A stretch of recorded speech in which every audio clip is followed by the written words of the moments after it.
Bonjour à tous et bienvenue à Suin, ici en Saône-et-Loire. Un petit village de 300 habitants et pourtant très dynamique. On se demande comment vous faites, Jean-Luc, vous êtes élu de cette commune.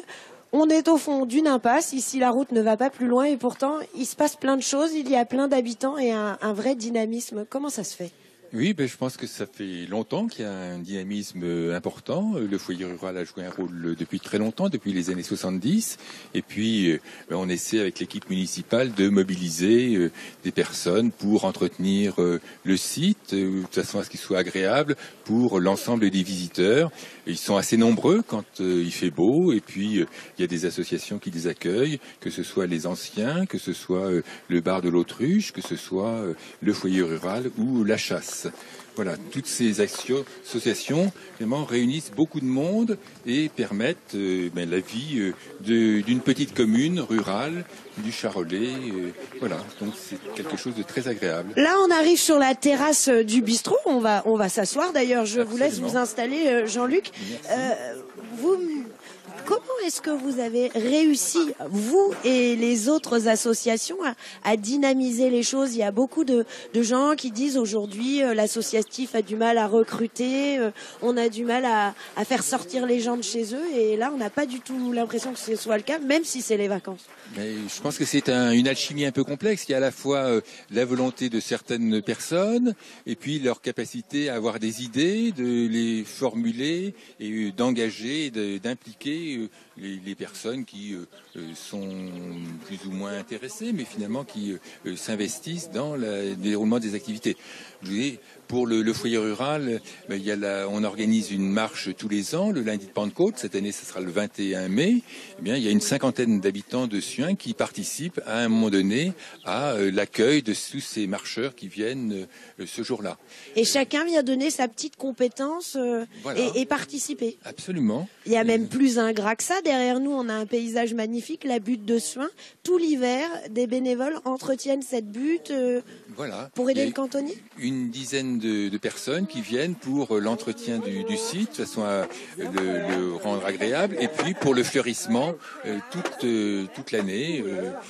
On a eu cette année un premier prix au concours départemental du fleurissement. Vous voyez, donc le résultat est même c'est valorisant. Et du coup, quand on voit qu'il y a des gens qui se bougent, peut-être que ça suscite l'envie pour d'autres. Oui, sûrement. Je pense que c'est bien. Et il faut arriver à maintenir tout ça. Donc il faut un certain dynamisme, mais il faut aussi être à l'écoute des uns et des autres. Il faut avoir des idées, faire évoluer un petit peu les choses, proposer des choses assez variées pour que ça réponde aux attentes et aux besoins des personnes qui sont différentes, hein, bien sûr. Il y a à la fois des résidents secondaires, il y a des visiteurs de l'extérieur, il y a des habitants permanents, bien sûr. Et toutes ces associations, finalement, les 4 associations jouent leur rôle pour toute cette vie collective. Alors justement, on va passer le micro à Candice. Candice fait partie de l'association de sauvegarde de l'autruche de Suin. Bonjour ça. Candice. Bonjour. Bon Candice, il n'y a absolument aucune autruche à Suin. Eh bien si.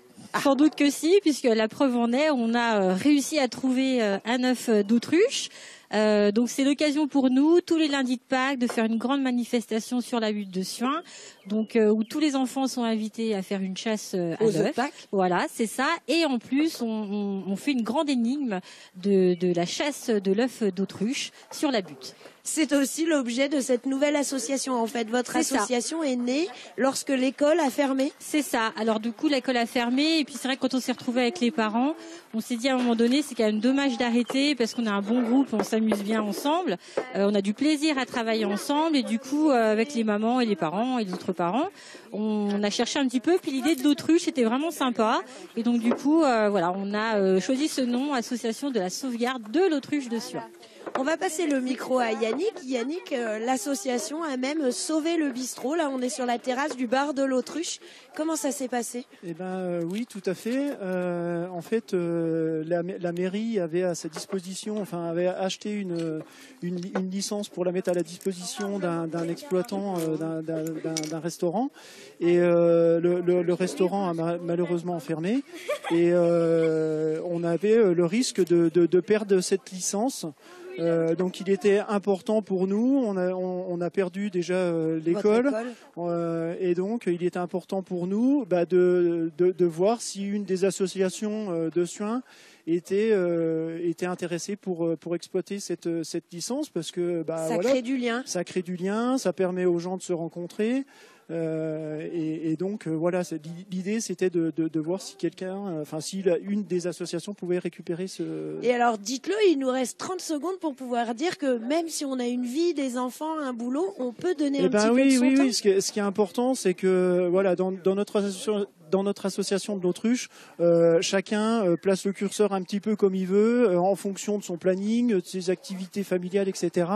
Ce qui est important, c'est que chacun apporte un petit peu sa pierre à l'édifice. On peut être actif, on peut avoir plein de choses à faire dans la semaine, et puis apporter un tout petit peu à l'association en fonction de son activité, de son planning.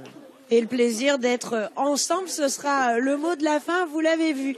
Donner son temps dans les associations, c'est possible, même si on est très occupé. Allez, c'est votre tour maintenant.